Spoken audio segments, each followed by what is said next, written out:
দুর্লভ ঘটনা। জীবজন্তুর মধ্যে খুব সামান্য অংশই জীবাশ্ম হতে পারে। বেশিরভাগ ডাইনোসর পচে গেলে কোনো চিহ্ন না রেখে হারিয়ে গেছে।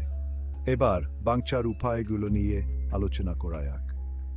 বিশাল ক্ষুধার্ত সরীসৃপদের পৃথিবীতে তোমার প্রথম প্রয়োজন হবে একটা মাটির নিচের আশ্রয়স্থল। ভেবে দেখো, লম্বা জোড়া শিকারীদের থেকে লুকোনোর জন্য এটাই সবচেয়ে নিরাপদ জায়গা। আর আশ্রয়স্থলে পর্যাপ্ত শুকনো খাবার, পানি আর প্রাথমিক চিকিৎসার সরঞ্জাম মজুত রাখো।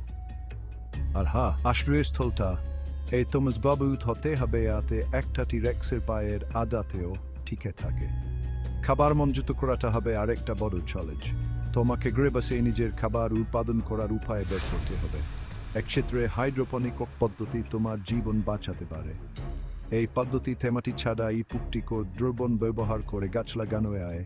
এতে করে তোমার খাবার ডাইনোসর এবং প্রাকৃতিক দুর্যোগ থেকে সুরক্ষিত থাকবে এবং বেঁচে থাকার কৌশলগুলো ভুলে হবে।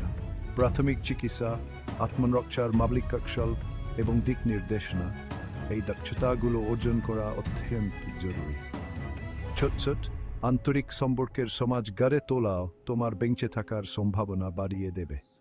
তাহলে ডাইনোসরদের রাজত্বে আবার ফিরে যাওয়ার জন্য তাড়াতাড়ি। এটা হবে এক অসাধারণ অভিযান, তাই না?